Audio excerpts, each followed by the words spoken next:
Okay, guys, welcome to a special Bound for Glory episode of the WrestleSlam podcast. It's taken us some time to get it up on the YouTube channel, but it's up here now. So hopefully you enjoyed. We definitely enjoyed the Bound for Glory pay-per-view. Yeah, it We're was big good. fans of Impact here, and they do take care of us. And we got a chance. Some of us got a chance to speak to some of the participants in the pay-per-view. Liz, obviously, she spoke to Iconics. I got to speak to Josh Alexander. We got to speak to the Good Brothers last week as well. So those videos are up on the YouTube channel. So go check them out if you haven't already checked them out. But we'll just go straight in overall as a pay-per-view. Phil, what did you think of it? For Glory? Overall, they've had a very strong year pay-per-view wise. Mm-hmm. They've had 4 shows now, and I think every one of them has delivered in some form. Besides one match, which we'll talk about in a minute, I really liked it. It was very good. Yeah, very, very enjoyable. Like there wasn't a lot of bad, there wasn't really bad spots in it. There wasn't any, bad negative come out of the pay-per-view. There was a lot of talk on it on Twitter afterwards. Yeah. There's always good stuff coming out of the Impact pay-per-views, and I'm just ashamed that they don't have a big network, TV deal that more people get to watch it. So I know their ratings aren't the best, like, but under 200,000. But the whole thing about it is they need to move out of this small, dingy zone and maybe even go back to where they were in 2005. That wasn't too bad. That was quite cool. They were in Orlando, weren't they? Didn't they do? They were Dark a few weeks back. Yeah. Dark is doing that now. Yeah. Yeah. It's a shame. Well, obviously now with the Forbidden Door supposedly closed between the two promotions, it's a shame that they weren't able to share the location even. Yeah. We'll go into quickly. We'll do the buy-in. We'll call it a buy-in. The pre-show digital media championship match. Went about 5 minutes. What did you think of the opener? I thought it was too short. I just think everybody just about got their moves in. It felt really rushed. The right person won. Definitely, yeah, definitely. But yeah, overall it was way too quick, and it was just felt just that bit too. I don't know. It just felt rushed. For a new belt. It was a bit very. I'm surprised that it was like a pre-show kind of thing, and obviously digital media, and they want to have it on their platforms, YouTube or whatever, the Impact Plus or anything. But the fact that they had free will with being on YouTube or Impact Plus, that they could have given it more time, like, or just even had it on especially an episode. Because it was on for an hour and they just showed a lot of highlight packages. Yeah. 5 minutes is a very short match for so many people in the match. That doesn't even mean for 2 people. Never mind the match, so it was just. I'm delighted for Jordan because I think she's really talented, and they need to do something with her. And obviously, they couldn't give her the women's belt. So not yet anyway. Hopefully, she'll get it in the future. Yeah. Cool. We'll kick off the pay-per-view. So we kicked it off with friends of the channel, The Inspiration, making their long-awaited debut. Finally back in a ring, captured the tag team titles as well. Pretty hot opener. What did you think? I liked it. The thing about it was it took them a little bit time to get going, but once it got going, it was really good. I loved their special entrance. Yeah, great. It really brought them up to a new level. Like, that's not really seen much on Impact these days, but seen really anywhere. Like somebody singing you to the ring, like obviously in a big pay-per-view, WrestleMania kind of thing, you get someone like that, but Impact don't normally get anything like that. You could tell though that they haven't been in the ring in a while, but for a match like that, I think it was probably the wrong choice to open it. They probably should have opened with the X division. You think? Yeah, just to get a hot crowd going. Yeah. But yeah, overall the match was good. I liked it. It wasn't. Yeah, I didn't mind it opener because it's their debut. You want to make it a hot opener and get people tuning in. Like if they're trying to capture people, you just. They're come in now before the show kicks off. The Inspiration are going to be here, like, so people they have a big fan base. I know that after WWE, a lot of people a lot of people loved them as a tag team, and obviously they had their big WrestleMania moment, so it's a big name coming into Impact, so hopefully it helps them, and hopefully now in the future it'll help with more TV deals, as you were saying. Hopefully. More kind of names like that. Even if they get the Australian audience, even they get Australian fans tuning in, like maybe they'll have some sort of deal over there. They'll be able to highlight them even more.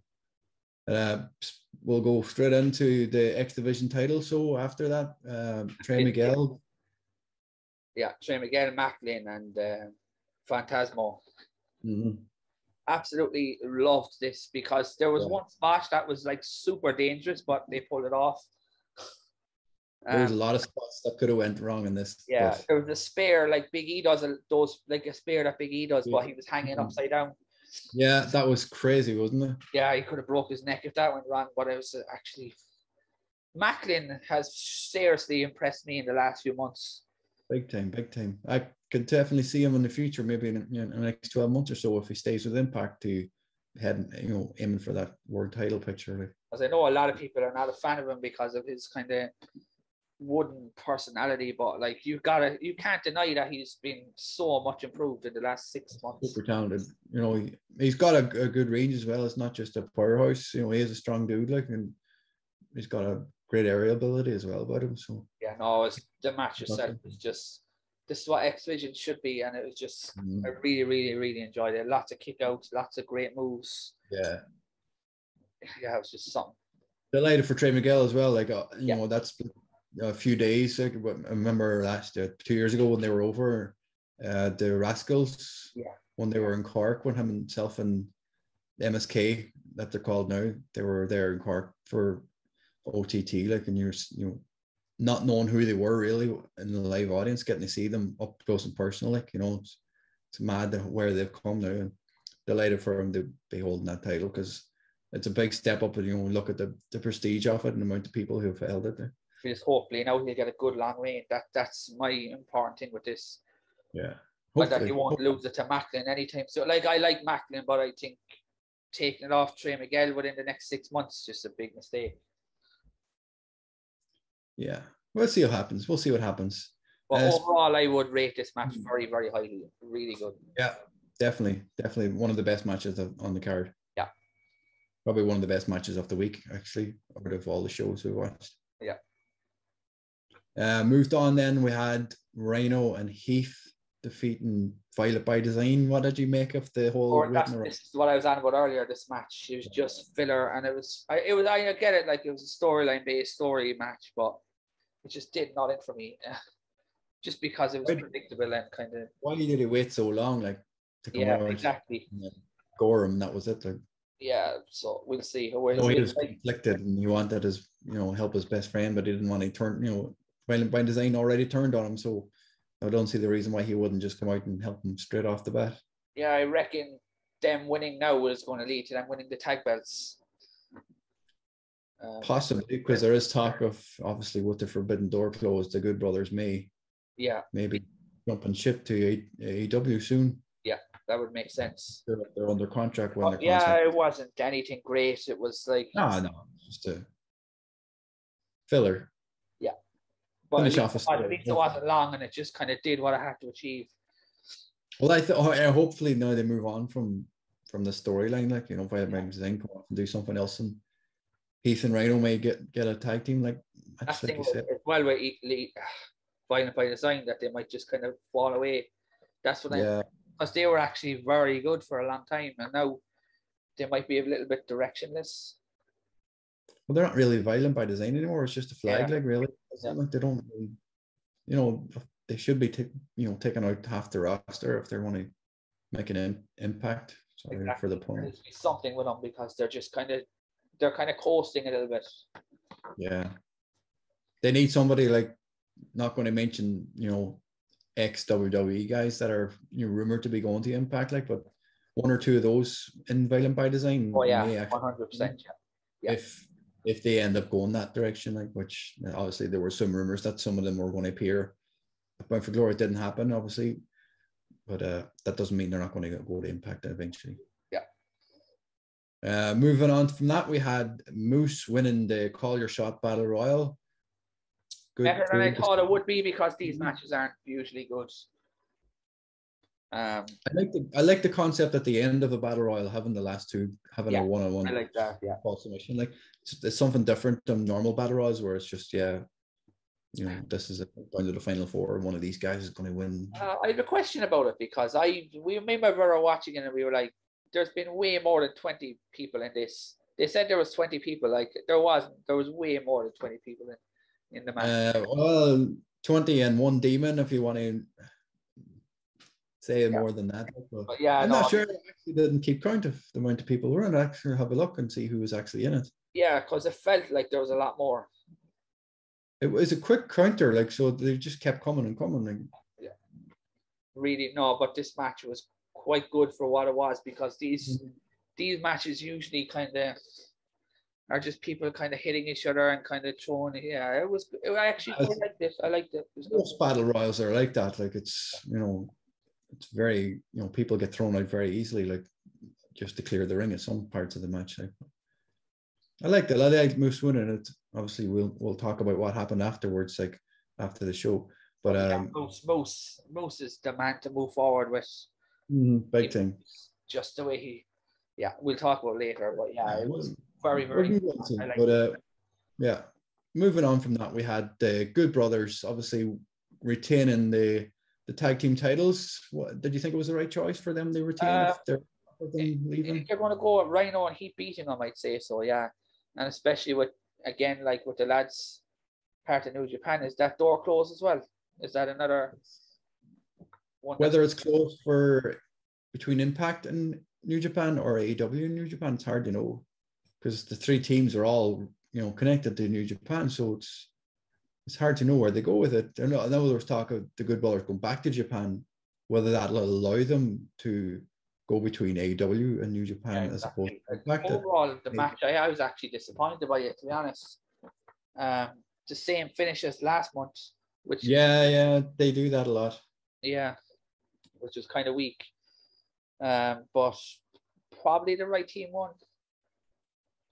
I don't know. It's a hard one to call. I really would have liked to see Chris. You know, I really would like to see Chris Bay win. Yeah, they haven't, like, since they joined the Bullet Club, they haven't really pushed him. Yeah, up the card. The Jay White stuff is just baffling. Like, I don't know what's going on with that. Well, I don't know. Like, I thought they were, again, that's something down the line that we were looking for AEW. Like, I honestly, to be honest, I'd say the Bullet Club kind of thing is going to end up with Japan. You know, obviously when everything opens back up and they're allowed to actually go between Japan and America again properly, they can have an elite versus the Bullet Club kind of feud.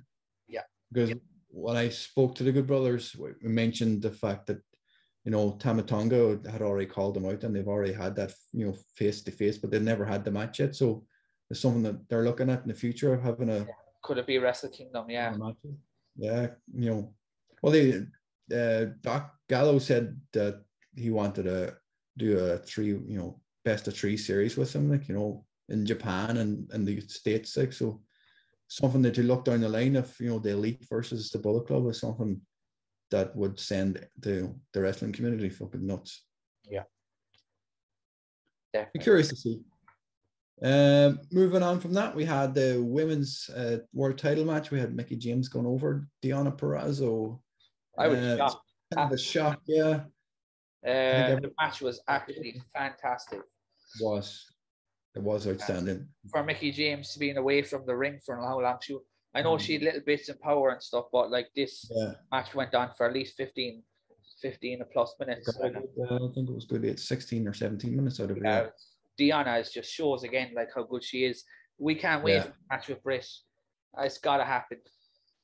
But again, this is another of those, you know, those stupid forbidden door rumors if it's open or closed. Like, you know, her dropping the title, like, you know, we're hoping and presuming she's still under contract with Impact. So if she is having a match with Britt Baker, you know, is the door closed for that feud, or is she dropping the title and moving to AEW so she can have the actual? A lot of the Impact stars these days don't sign long contracts. They like the years at tops. Yeah, and there's no non-complete clauses in their contracts either. So when they leave, they can just jump ship straight away.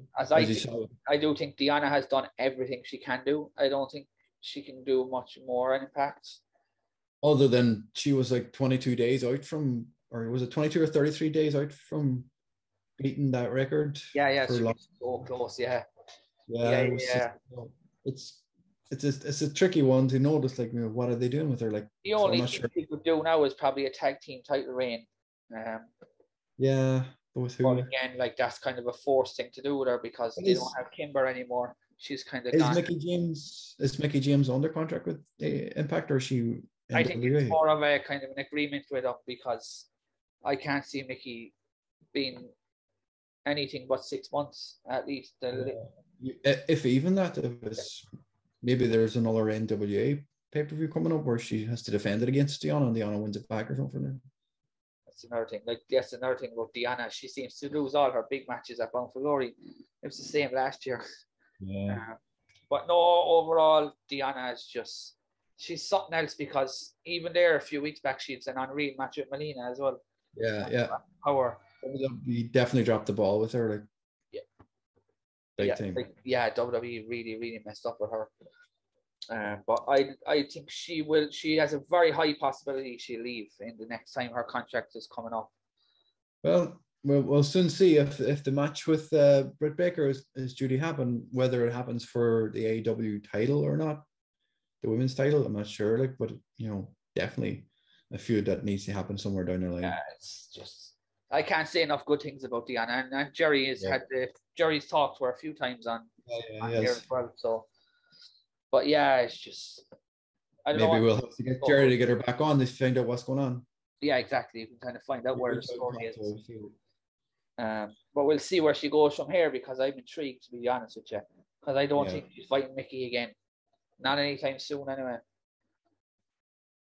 I don't know. I don't honestly. Yeah, I don't know if they're Impact are not known for rematches. That's they're same. Yeah, it's a strange one. Like, but I think this would probably be one. This and the X Division match were the two of the best matches on it. Yeah, big thing. So we'll move on to the main event. We had Josh Alexander finally bringing the Impact title to Impact, beating Christian in a pretty good match. What did you make of it?